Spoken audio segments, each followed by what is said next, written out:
sont en classe. Et ce mouvement veut permettre à tous les jeunes travailleurs et travailleuses de découvrir le sens le plus profond de notre vie et de vivre en conformité avec notre dignité.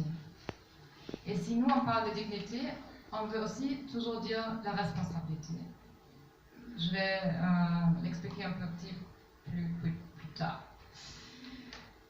Et on utilise la méthode voir, juger, agir. Dans notre Conseil international, il y a toujours, toutes les 4 ans, des jeunes délégués de tous les mondes, de tous les pays qui vont ensemble et qui définissent ensemble ce que sont les priorités de notre action pour les prochaines 4 ans dans le monde. Et j'ai ramené quelques exemples de notre plan d'action international qu'on a aujourd'hui. Et si ça vous intéresse, vous devez trouver là à la table. Si vous voulez savoir un petit peu plus quels sont les défis pour les jeunes travailleurs en monde aujourd'hui et qu'est-ce qu'on fait là. Mais maintenant, la question c'est on a parlé beaucoup des expériences, des actions, des témoignages de jeunes, mais quel est le lien avec la réflexion théologique là? Je n'ai rien dit de cela, non? Mais moi je dis que, en fait, j'en ai parlé tout le temps déjà. Parce qu'on ne peut pas vraiment séparer l'action en agent et la réflexion théologique. Parce que toujours, si nous on fait l'action dans l'agent, on est aussi en train de vivre notre responsabilité comme enfant de Dieu et comme envoyé de Dieu. Pourquoi je dis ça? Je propose que pour voir comment on peut dire ça, on peut revenir encore une fois sur la personne dont on a parlé beaucoup déjà aujourd'hui, c'est Joseph Kataï.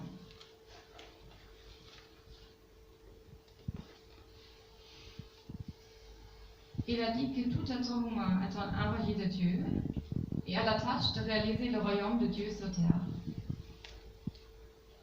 J'utilise beaucoup la phrase qu'il a dit que nous sommes des enfants de Dieu, mais ça, en fait, c'est juste une autre manière de dire ça. Tout le monde est un envoyé de Dieu et a la tâche de réaliser le royaume de Dieu sur terre.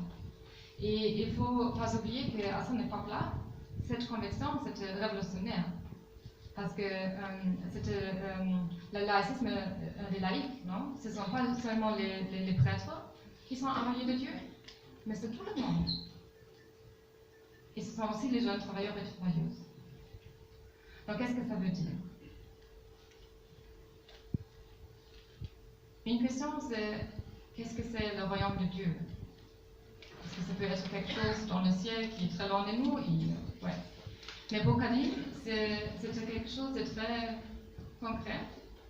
Il a dit que c'est l'unité de toutes les religions et de tous les peuples. Et que c'est aussi l'entraide entre les peuples, les classes et les individus. Donc, pour faire une synthèse, c'est la justice, la paix, la fraternité, la gloire de Dieu. Je trouvais très intéressant, aujourd'hui j'étais dans le groupe qui a discuté sur la vie féminine et il y avait un petit peu la question, mais quelle est la relation de ce que fait la vie féminine aujourd'hui avec ce qu'a dit Kadain. Et là, une réponse était, mais aujourd'hui la vie féminine, on ne parle pas vraiment de ça, on parle plutôt de la justice, la solidarité et la paix. Bon, c'est ça. Hein? La autre question, c'est qu'est-ce que Kadain voulait dire s'il a parlé d'un envoyé de Dieu?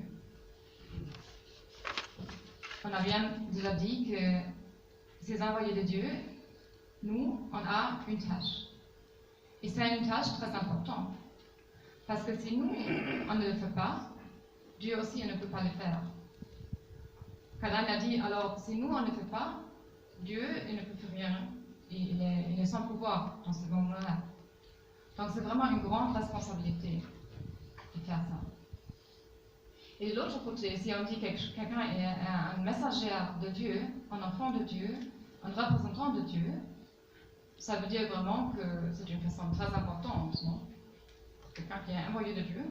Nous, on parle quelquefois du pape qui est comme représentant de Dieu, mais en fait, c'est tout le monde. Donc c'est vraiment quelqu'un qui doit être respecté, qui a une dignité très grande. Donc ça, ce sont les deux aspects qui sont là dans l'envoyé de Dieu. Et Sebokadai, c'était les critères en fait pour juger les conditions de vie et de travail et aussi la manière comment quelqu'un a agi. Parce que les conditions de vie et de travail ils doivent respecter la dignité de la personne et la personne elle-même elle doit vivre sous responsabilité.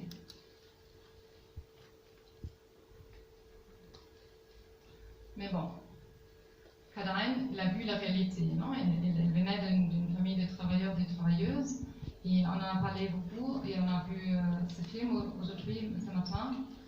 Quand on a vu la réalité, c'était vraiment, il a vu des heures de travail inhumain, il a vu la précarité, et aussi dans les familles, entre les jeunes travailleurs et travailleuses, il a vu beaucoup absence d'intérêt, beaucoup ignorance. Ils ne savaient pas qu'ils sont responsables de cette situation, de faire quelque chose. Et là, il a dit que c'est aussi pas surprenant parce que s'il y a personne qui explique aux jeunes qu'ils ont une responsabilité, alors comment on peut demander qu'ils le savent? Là, on doit dire qu'il a vu une grande contradiction entre la réalité et la dignité. Et donc, il a dit qu'il faut un changement. Il faut que les gens découvrent leur responsabilité, et il faut aussi un changement de la réalité. On a besoin d'un syndicalisme, on a besoin d'un changement complet. Et par conséquent, il faut un mouvement de jeunes travailleurs et travailleuses pour qu'ils découvrent leur dignité personnelle et pour qu'ils prennent action pour rendre humain leur environnement personnel et social. Et c'est pour ça qu'il a, avec d'autres, commencé à organiser les jeunes.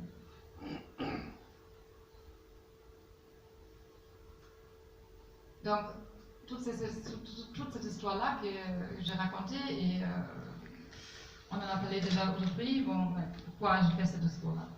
C'est parce qu'on peut observer deux choses. Un aspect, c'est que le voir, juger, agir, c'est déjà évident dans le processus de formation. C'est la comparaison de la réalité avec la dignité. Et comme il y avait une contradiction, alors là, il fallait faire quelque chose, il fallait organiser les jeunes. Et l'autre aspect,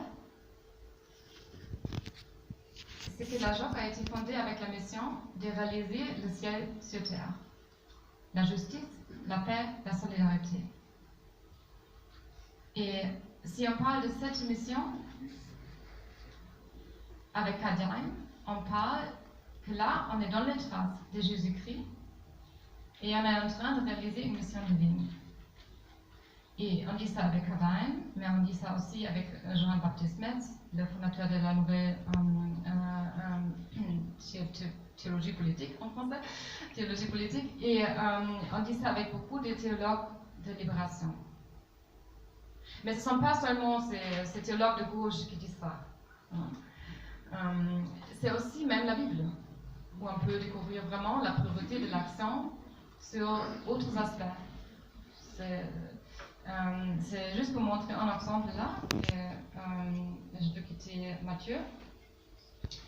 Dans la parabole sur le dernier jugement, où, selon Matthieu, là, le roi dira à ceux qui sont à sa droite, venez, vous qui êtes bénis de mon Père, prenez